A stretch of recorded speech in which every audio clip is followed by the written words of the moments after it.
Vamos lá? Vamos continuar com jornada de trabalho, a gente está falando das horas itinerary. Então, ó, na súmula 90, eu destrinchei ela para ficar mais didático. Vamos lá para o item 4, ó. Vou ler de novo com você. Se houver transporte público regular em parte do trajeto, percorrido em condução da empresa, as horas itinerary remuneradas limitam-se ao trecho não alcançado pelo transporte público. Então, ó, preste atenção aqui. O que ele quer dizer? Quer dizer isso aqui. Vamos imaginar que o empregador busca os empregados aqui numa praça, tá? Isso aqui é uma praça, parece um ovo, mas é uma praça. Ele busca os empregados aqui. Aí, nossa, aí tem lá a van dele, ó, o carro. Eu, como desenhista, sou um excelente professor, né? Então tá aqui o carro e a empresa fica aqui. Maravilha. Aí faz esse deslocamento aqui. Até chegar à empresa. Pronto. Vamos imaginar que até esse ponto aqui, tenha transporte público regular. Ok? A partir daqui é que não tem, mas esse ponto aí tem transporte público regular. Aqui não tem. As horas itinerary vão começar a ser computadas a partir desse ponto. Aqui começa a entrar, é o início da jornada de trabalho do empregado. Ó. Começa a ser computada daqui. Esse trajeto não. Mesmo que o empregador pegue você, aqui você tem transporte regular. Quer ver? Ó? Vamos ler de novo a súmula. Item 4. Opa, olha aqui. Se houver transporte público regular em parte do trajeto percorrido em condução da empresa, as horas itinerary remuneradas limitam-se ao trecho não alcançado pelo transporte público. Qual é o trecho não alcançado? Esse aqui. Tá bom? Seguindo. A incompatibilidade entre os horários de início e término da jornada do empregado e o transporte público regular é a circunstância que também gera direito às horas itinerary. Preste atenção aqui. Presta atenção. A insuficiência de transporte não gera horas itinerary. Agora, a incompatibilidade entre horário de entrada ou de saída gera. Como assim? Eu sou garçom e trabalho como garçom numa churrascaria numa autoestrada. Meu horário encerra às 2 horas da manhã. Quando eu saio às 2 horas da madrugada, não tem transporte público. Não tem. Só começa a passar o primeiro às 5 horas da manhã. Só tem transporte público nesse horário numa cidadezinha, num bairro distante, bem distante da churrascaria que fica lá na autoestrada. E aí? O empregador me coloca dentro de um carro e me leva até a cidade mais próxima. Já tem lá um motorista da empresa, da churrascaria, que faz isso. Esse tempo que eu estou no carro, indo para a cidade mais próxima para buscar o transporte público, esse tempo é computado na jornada de trabalho. São horas itinerary. Tá? Da mesma forma, quando ele me deixa na cidade próxima, ele já pega o próximo garçom que entra às 3 da manhã. E também não tem transporte de lá até a churrascaria. Se ele vem com o motorista trabalhar, ele também vai ter direito às horas itinerary. Ou seja, vamos imaginar que esse trajeto leve 40 minutos. Se eu fiquei 8 horas na churrascaria e sair às 2 horas da manhã, e eu levo 20 minutos para ir até a cidade próxima, eu tenho 20 minutos de jornadas itinerary. Eu tenho 20 minutos de horas extras por dia. Na verdade, eu trabalhei 8 horas e 20 minutos. Tudo bem?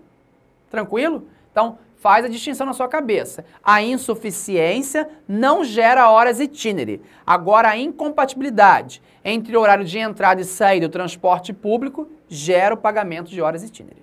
Tá? Muito bem. Empregador fornecer o transporte, pouco importa se o empregador cobra ou não parcialmente, se o trajeto não é servido por transporte público, vai gerar horas itinerary. Súmula 320 do TST. O fato do empregador cobrar parcialmente ou não importância pelo transporte fornecido para local de difícil acesso ou não servido por transporte regular, não afasta o direito à percepção das horas itinerary, tá? Isso cai muito em prova, gente. E vem cá, e se o empregado utiliza o seu próprio veículo? O empregado vai trabalhar com o seu próprio veículo. E se o local que ele morar for de difícil acesso, não servido por transporte público, ele vai fazer jus às horas itinerary? Tem até uma discussão, mas a maioria entende que não. Nessa hipótese, se ele vai com a condução própria dele, isso não gera horas itinerary. Coloquei para você na tela, ó. Se o empregado utiliza a condução própria para se deslocar até o local de trabalho, não fará jus às horas itinerary, ainda que o local seja de difícil acesso ou não servido por transporte público regular. Tudo bem? Molezinha, né? Para terminar a súmula 90, o item 5 diz: considerando que as horas itinerary são computáveis na jornada de trabalho, o tempo que extrapola a jornada legal é considerado como extraordinário e sobre ele deve incidir o adicional respectivo. Já disse, né? Foi o exemplo da churrascaria. Se eu fico 8 horas na churrascaria e levo 40 minutos para chegar até a cidade mais próxima, porque 2 horas da manhã não tem transporte na porta da estrada, que eu desço da churrascaria, esse tempo é computado na jornada. Então eu trabalho 8 horas e 40 minutos por dia. Eu tenho direito a 40 minutos de horas extras por dia. Ok? Bom, quem trabalha em minas de subsolo, artigo 294, o tempo despendido pelo empregado da boca da mina ao local de trabalho e vice-versa será computado para efeito de pagamento do salário, ou seja, já está sendo computado na jornada da boca da mina até o local que ele vai trabalhar e vice-versa. Bom, e a regra para micro e pequena empresa?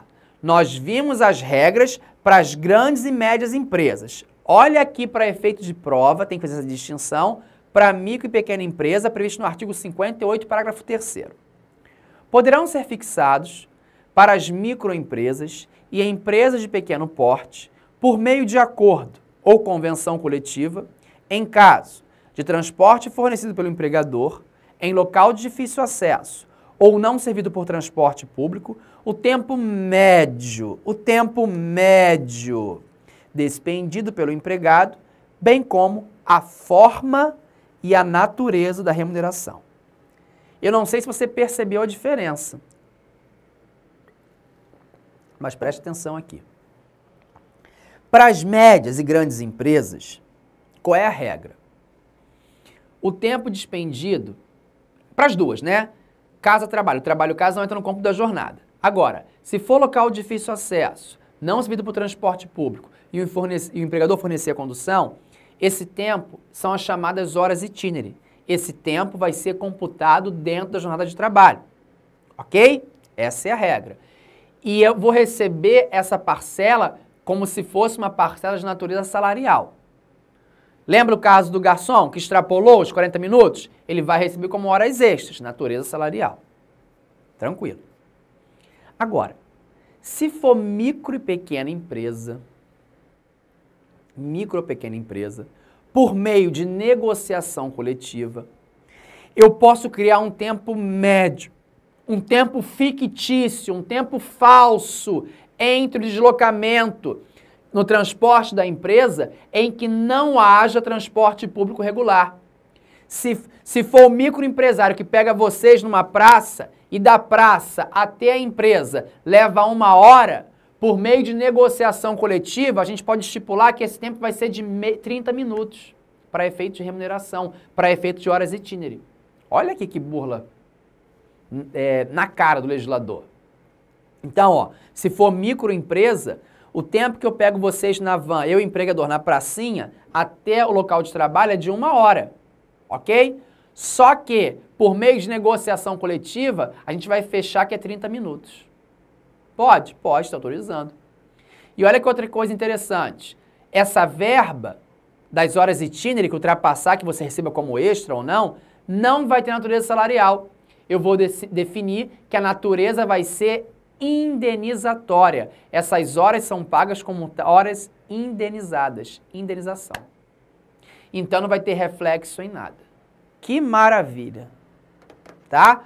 Para as médias e grandes empresas, a natureza salarial. Para micro ou pequena empresa, eu posso estipular por negociação coletiva que a natureza vai ser indenizatória. Há quem entenda que esse dispositivo não é mais aplicável, tá? Que não poderia, por norma coletiva, se, como é que eu posso dizer, nem mexer, reduzir, prorrogar o que for, trazer novas regras para a jornada de trabalho. Esse é o entendimento, tá? De muitas pessoas. Só que o dispositivo está na CLT. E eu não estou treinando você para ser advogado, para ser juiz, nada disso. Estou treinando você para gabaritar a prova de analista e técnico do TRT. E se cair o artigo 58, parágrafo 3º, ele tem que ser entendido assim. Essa é a minha preocupação nessa gravação, tá? Então, o dispositivo está lá, eu quero que você siga esse entendimento. Horas itinerary, vou fazer uma divisão na minha cabeça. Existe para as médias e grandes empresas e existe para a microempresa. Quando que eu vou saber quanto que é para uma e quanto que é para outra, Renzetti? Se ele não falar nada, é a regra, é para as grandes e médias empresas. Quando ele quiser as micro, ele vai ter que especificar o artigo 58, parágrafo 3º da CLT.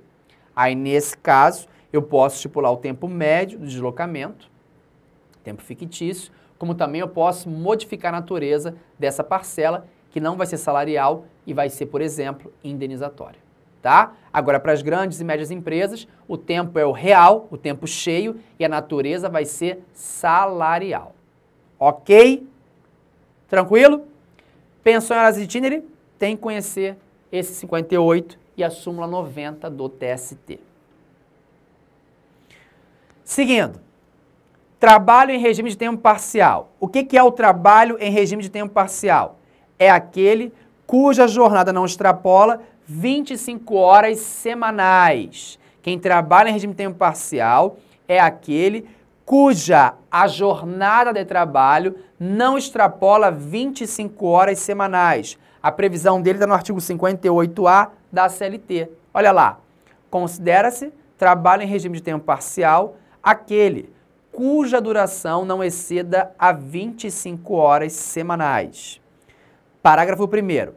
O salário a ser pago aos empregados sob regime de tempo parcial será proporcional à sua jornada em relação aos empregados que cumprem nas mesmas funções tempo integral.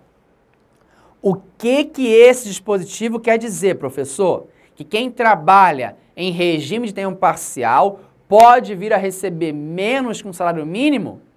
Pode. Porque ele vai receber de forma proporcional. Quem trabalha mais, ganha mais. Quem trabalha menos, ganha menos. Onde é que está essa invenção? Não é invenção, não. É OJ. É Orientação Jurisprudencial do TST, número 358 da SDI 1 do TST. Põe na tela, por favor. Havendo contratação para cumprimento de jornada reduzida, inferior à previsão constitucional, de 8 horas diárias, ou 44 semanais, é lícito o pagamento do piso salarial ou do salário mínimo proporcional ao tempo trabalhado. Eu coloquei a balancinha e não foi à toa. Tem que equilibrar. Se você trabalha menos, você ganha menos. Se você trabalha mais, você vai ganhar mais. Pergunta para vocês. É possível a migração do empregado que labora em regime de tempo integral, 8 horas diárias, por exemplo, para trabalhar em regime de tempo parcial? Tá? Pode ou não pode? Regime de tempo parcial que ele trabalha até 25 horas semanais. Esse que eu estou te dando um exemplo, ele trabalha 8 horas diárias, que totaliza 44 semanais. Eu posso migrar ele do tempo integral para o tempo parcial? Como é que é? Pode? Só falar o que é. É assim? Posso. Posso, desde que o empregado tenha vontade, expresse vontade para isso, e desde que exista norma coletiva prevendo essa possibilidade. Está no artigo 58, parágrafo 2º da própria CLT. Para os atuais empregados, a adoção do regime de tempo parcial será feita mediante opção manifestada perante a empresa na forma prevista, agora, em instrumento decorrente de negociação coletiva. Então, pode, o empregado manifesta o interesse e vai seguir a cartilha prevista na negociação coletiva sobre essa alteração.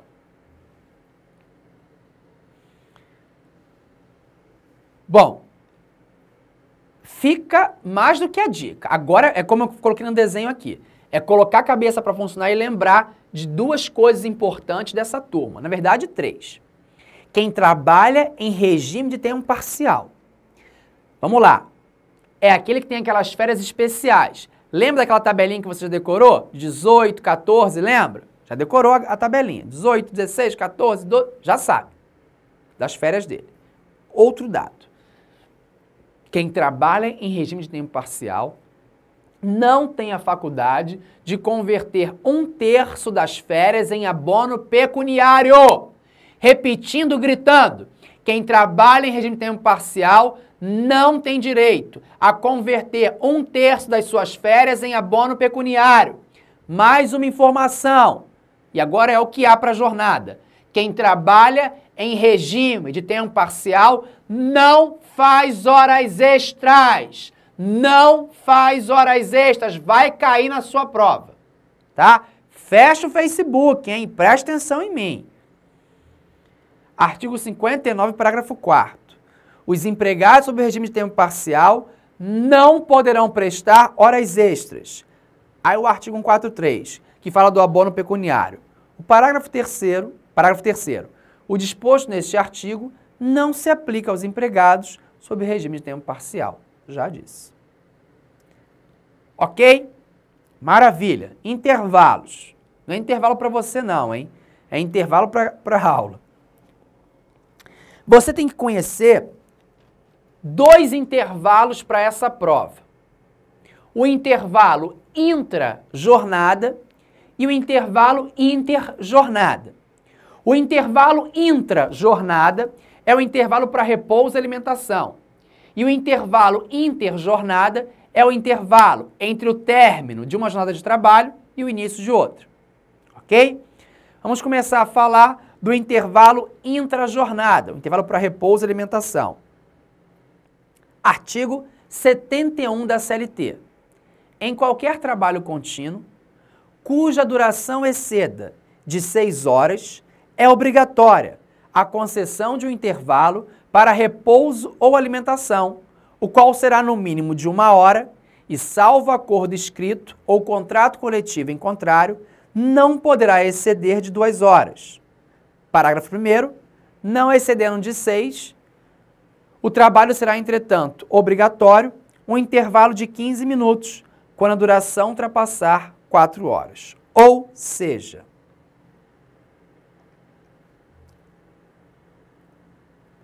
se eu trabalho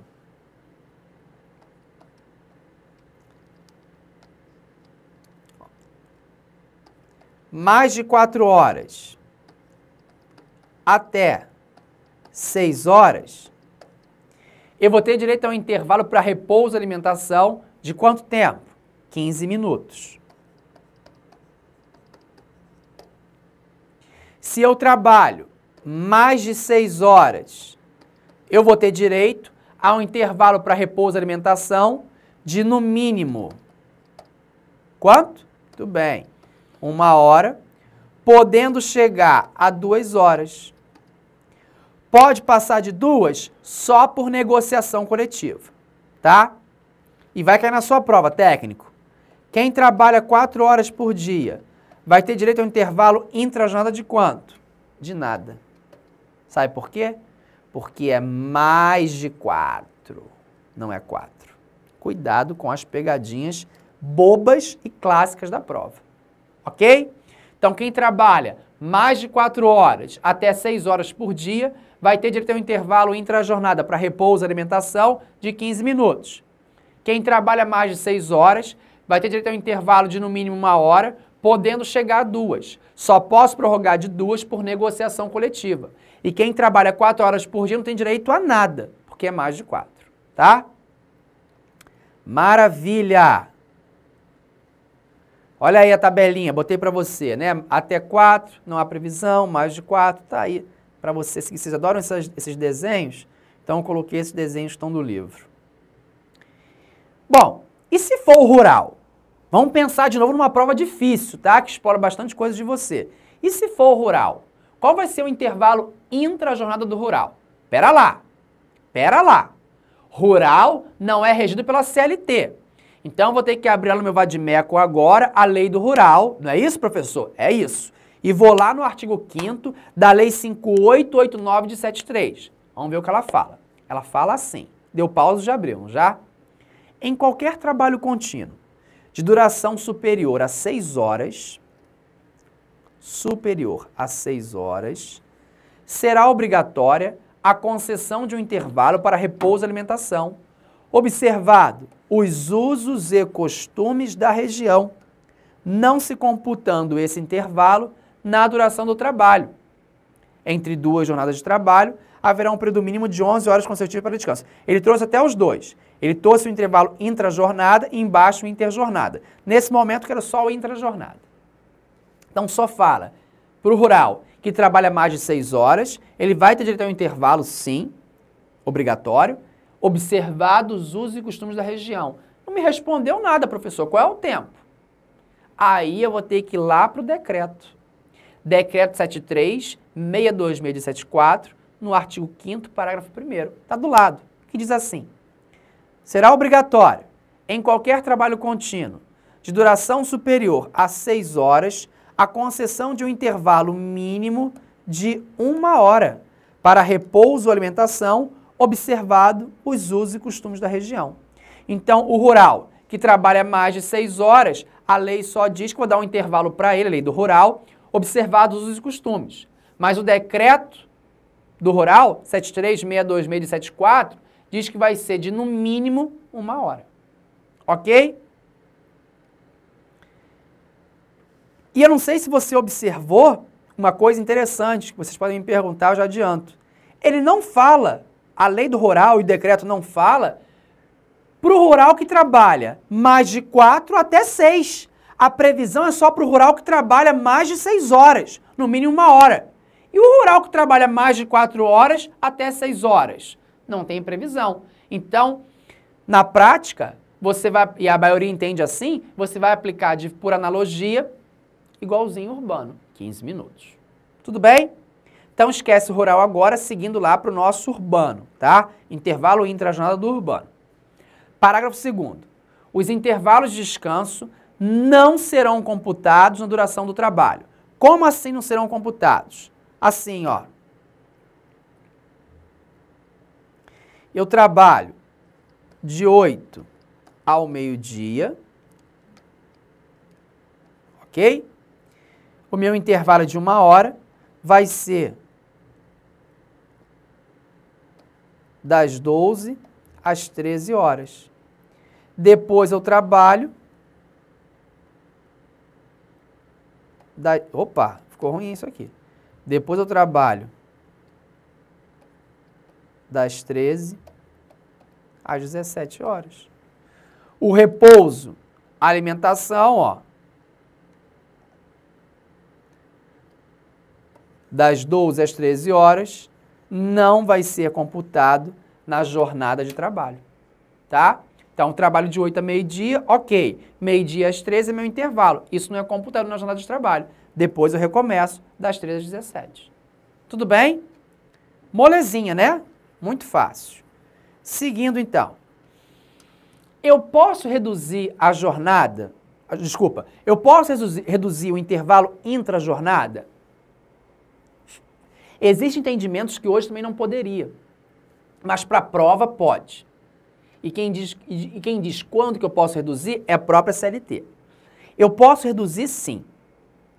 Vai ter uma inspeção, a fiscalização do Ministério do Trabalho e Emprego para isso. O empregador tem que fornecer refeitórios para os seus empregados e os empregados da empresa não poderão estar trabalhando em regime de horas extraordinárias. Nessas hipóteses, nesse cenário, eu posso sim reduzir o intervalo entre a jornada.